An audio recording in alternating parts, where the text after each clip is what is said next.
So here is a thing that happens at every major international summit, every G7 finance ministers meeting, every IMF annual gathering. The finance ministers and central bank governors sit down together. They issue a communiqué. They talk about coordination. They talk about shared challenges. They commit, in very careful diplomatic language, to policies that support sustainable growth and global financial stability. They shake hands. Someone takes a photograph. Then they go home and do the opposite. Not because they're hypocrites, or at least not only because they're hypocrites, but because the interests of a country with too much debt and a country with too little are not the same. They are, in fact, structurally opposed. What one side of the table desperately needs, the other side has no particular incentive to provide. Episode 3 of this series asked who is drowning in debt. The answer was, a lot of countries. Most of the developed world. Much of the developing world. Governments that spent a decade and a half borrowing at near zero rates, and are now watching those bills come due at rates that are 4 to 6 times higher. This episode asks the other question. If someone is drowning, someone else is standing on dry land. And in some cases, someone else built the boat, set the price of the life jackets, and is now very politely watching from a safe distance. Follow the money. The mechanics of the divide. Let's establish the basic fault line because it tends to get lost in the noise. In a high-interest rate environment, money flows toward whoever holds it. Nations running current account surpluses, more money coming in than going out, can deploy that surplus into a world where yield has returned. Nations running chronic deficits, carrying large debt loads, and dependent on continuous market access to roll over their borrowing don't have that luxury. For them, every basis point that rates stay elevated is another ratchet turn on the cost of staying solvent. This isn't a new tension. But the scale of it in 2025 and 2026 is new. The OECD's Global Debt Report 2026, that's the Organization for Economic Cooperation and Development, published in March of this year, put the numbers in unambiguous terms. Gross borrowing across OECD countries reached a record $17 trillion in 2025, up from roughly $16 trillion in 2024, and is projected to rise further to around $18 trillion in 2026. To put that number in context, that is more money than the entire GDP of the United States, being borrowed in a single calendar year by a single economic club. Not to fund new things. Mostly to refinance old things. The OECD's own report notes that refinancing requirements account for the majority of that gross borrowing. And the terms have changed. The post-2022 shift to higher rates didn't just raise the cost of new debt, it repriced everything that was rolling over. The OECD report documents that shorter-term rates stabilized somewhat in 2025, but 30-year yields rose significantly across most OECD countries. Governments responded by shortening the maturity of their issuance, borrowing at shorter durations to avoid locking in higher long-term rates. The OECD flags this directly. It lowers interest costs in the short term, but increases refinancing risks. Also footnote 1. In other words, kick the can and the can gets heavier each time. Now consider where this sits for the developing world.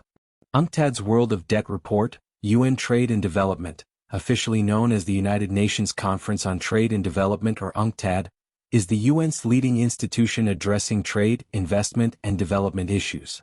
The most comprehensive annual accounting of what high rates are doing to lower-income governments found that developing countries' net interest payments on public debt reached $921 billion in 2024, a 10% increase from the year before. Since 2020, developing countries have been borrowing at rates 2 to 4 times higher than those available to the United States. The result, in 2023, the latest year with complete data, was that developing countries paid $25 billion more to their external creditors in debt servicing than they received in fresh disbursements. Footnote 2. They are net exporters of capital to their creditors, while borrowing to stay afloat. That is not an accident of the system. So who benefits? That is the system. Let's name names, institutional names. Norway is an interesting case study in how to be on the right side of this equation without anyone accusing you of trying. The government pension fund Global, known domestically as the Oil Fund, established to invest Norway's petroleum revenues for future generations, now manages over $2 trillion in assets, making it the world's largest sovereign wealth fund. Footnote 3. It posted a 15.1% return in 2025. The fund's fixed income portfolio, the part that holds government bonds from sovereign issuers who are now, conveniently, paying significantly higher yields, returned 5.4%. The basic materials sector of its equity portfolio returned 40.9%. Footnote 4. Norway didn't design the current rate environment. But Norway designed a fund that benefits from it, a sovereign wealth fund positioned to absorb yield at scale, at precisely the moment when debtor nations are discovering what yield actually costs. Norway's debt-to-GDP ratio, meanwhile, sits comfortably below most of its G7 counterparts. The phrase dry powder was invented for situations like this. The 5 major Gulf sovereign wealth funds, Saudi Arabia's Public Investment Fund, the Qatar Investment Authority, Abu Dhabi's Adia, Mubadala, and ADQ, collectively control around $3.5 trillion in assets, roughly a quarter of all sovereign wealth fund assets globally.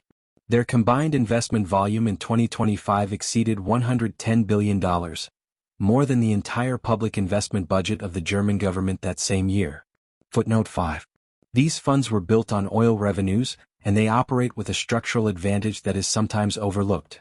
They sit on the asset side of the global debt ledger, not the liability side.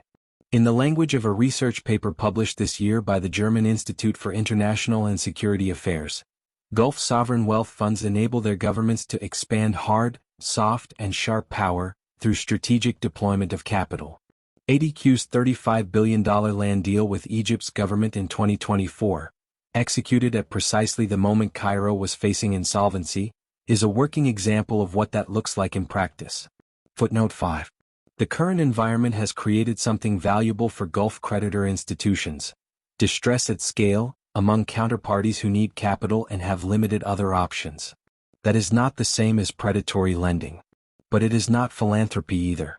Japan's situation is the most structurally complex in the table, because Japan is simultaneously one of the world's great creditors and one of its most indebted governments.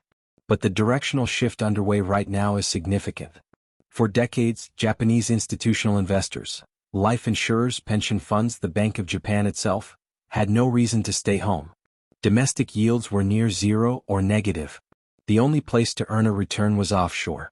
Japanese investors became, over time, the largest single foreign holder of U.S. Treasury securities, at approximately $1.2 trillion as of December 2025.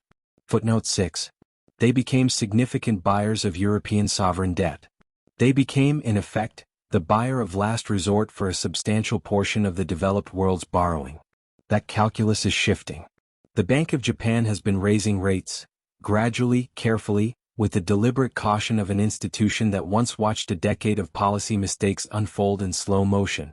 The 10-year Japanese government bond yield has risen to around 2.3%, levels not seen in nearly 30 years.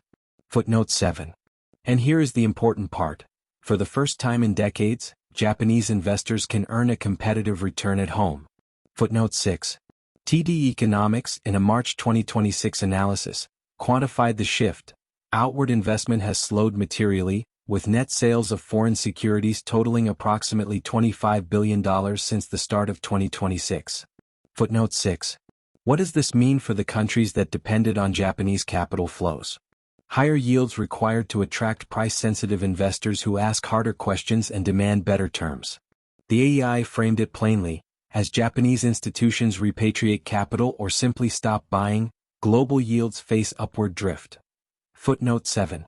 That drift is not neutral. It is a transfer, from borrowers who pay more to anyone earning yield on the other side of the transaction. Why the debtors can't just fix this?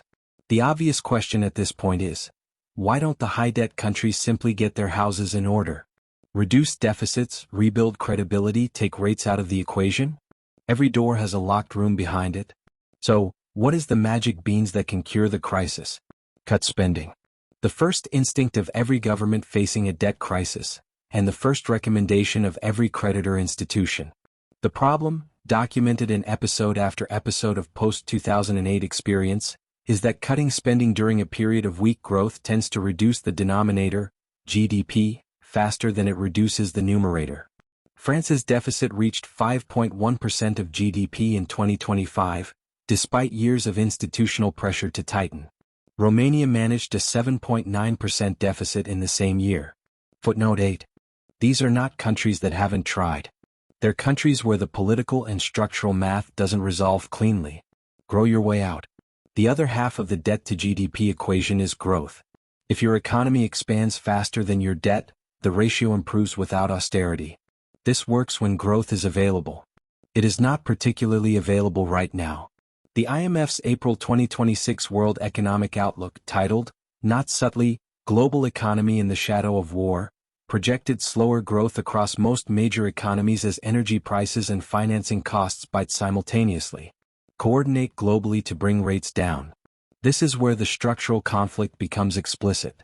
Lower rates would help debtors. But creditor institutions, surplus economies, sovereign wealth funds earning yield on their reserves, are under no pressure to advocate for lower rates. Norway does not have a debt refinancing problem. The Gulf states, at current oil prices, do not have a debt refinancing problem. Japan is, for the first time in a generation, in a position where domestic rates are worth having. Coordination in the communiques. Competition in the capital markets. Restructure. The nuclear option. Currently, a record number of emerging market and developing economies are facing default or at very high risk of default, according to the OECD. Restructuring requires agreement between a debtor and a now highly fragmented creditor base. Commercial creditors, bilateral official creditors, multilateral institutions, each with different incentives and exposure. The OECD notes that the global debt restructuring process has become more complex as the creditor base has diversified. Footnote 9. That complexity is not random. It reflects the entry of new creditor nations, China being the most significant, who operate with different strategic priorities than the Paris Club historically did. The geopolitical undertow. There is a game being played underneath the game. At the level of official diplomacy, the global financial architecture looks like a cooperative project. The IMF provides emergency lending. The G20 coordinates policy responses. Trade partners issue joint statements. This framing is not false. It is just incomplete. Consider China's positioning. Beijing's official holdings of U.S. Treasury securities stood at $693 billion at the end of February 2026, down from a peak of over $1.3 trillion in 2013, a reduction of roughly 50% over 12 years. Footnote 10. The pace of reduction has been steady and deliberate, without reversals. RSM's April 2026 analysis described this as a 36.6% structural reduction that puts China in a completely different category from other countries trimming treasury exposure for liquidity or currency intervention reasons. Footnote 11. The strategic logic has been documented by multiple institutions. The freezing of Russian central bank reserves in 2022, approximately $300 billion held in Western financial infrastructure, rendered inaccessible overnight, served as a live demonstration for every government that held significant foreign reserves in dollar-denominated assets. Footnote 12. The lesson was not subtle. Beijing's response, gradual treasury divestment, 17 consecutive months of gold accumulation pushing reserves past 2,300 tons, instructions to domestic banks to reduce concentration risk in U.S. debt, is the institutional equivalent of diversifying away from a counterparty whose behavior you have recently observed. Footnote 10. The simultaneous shift toward gold is worth noting separately. China's gold reserves now account for roughly 9% of its foreign exchange reserves. Footnote 10. Brazil's central bank doubled its gold holdings in recent years. Global sovereign wealth funds reduced their exposure to U.S. Treasury securities by roughly 10% in 2025, shifting toward gold and commodities. Footnote 13. This is not irrational speculation. Gold pays no yield, but gold cannot be frozen. In an environment where financial instruments have become geopolitical instruments, there is a certain logic to assets that exist outside the settlement systems of any particular nation-state. None of this is happening in a vacuum. The BRICS countries, Brazil, Russia, India, China, have been trimming treasury exposure simultaneously, though for different reasons. India's reductions largely reflect currency intervention, the rupee under pressure. Footnote 11. China's reductions reflect strategic repositioning. What they share is a directional signal. Large creditor economies are restructuring their exposure to the dollar system at precisely the moment when that system needs them most. Meanwhile, the carry trade the Japanese investors had been running for decades, borrow cheaply in yen, invest in higher-yielding foreign assets, pocket the spread, is unwinding. When it unwinds, it removes a structural source of demand from global bond markets. The TD Economics analysis from March 2026 put the stakes plainly. Japan's exit from ultra-low rates is reshaping global capital flows, and even under an orderly transition, reduced Japanese demand shifts a greater share of treasury issuance toward price-sensitive investors, requiring higher yields to clear the market. Footnote 6. Higher yields to clear the market means higher costs for everyone refinancing at those yields. It means the next round of sovereign debt auctions clears at worse terms than the last. Here is what all of this looks like assembled in one place. The debtor nations, and there are many of them across the developed and developing world, need rates to fall, need creditors to stay engaged, need the refinancing environment to stabilize. The creditor nations, the surplus economies, the sovereign wealth funds, the institutions sitting on yield-generating reserves, are under no such pressure. Some are quietly diversifying away from the very instruments debtor nations need them to hold. Some are deploying capital into distressed situations on their own terms and timelines. Some are simply earning the yield that debtor nations are paying. The summit photos will continue. The communiques will continue. The language of shared interest and global coordination will continue. The capital flows will tell you what is actually happening. To put an ending on this episode, follow the money. That is not a cynical instruction. It is a methodological one. When institutions tell you that the global financial system is a cooperative project built on shared interests, the money flows are the audit.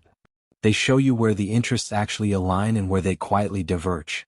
Episode 3 showed you the debt time bomb, the tens of trillions being refinanced at rates that bear no resemblance to the rates at which they were originally issued. This episode showed you who is sitting on the other side of that equation. The reckoning doesn't arrive as a single event. It arrives as a long series of bond auctions, each one priced slightly higher than the last. Each one transferring a little more from the countries that borrowed to the institutions that lend. In the next episode, we're going to talk about the instrument that is supposed to prevent all of this from getting out of hand, the lender of last resort, the institution with the emergency phone, the one that shows up when the system is on fire with what it calls support, and what recipient countries sometimes call something else entirely. That conversation is about the IMF. And it is a conversation worth having.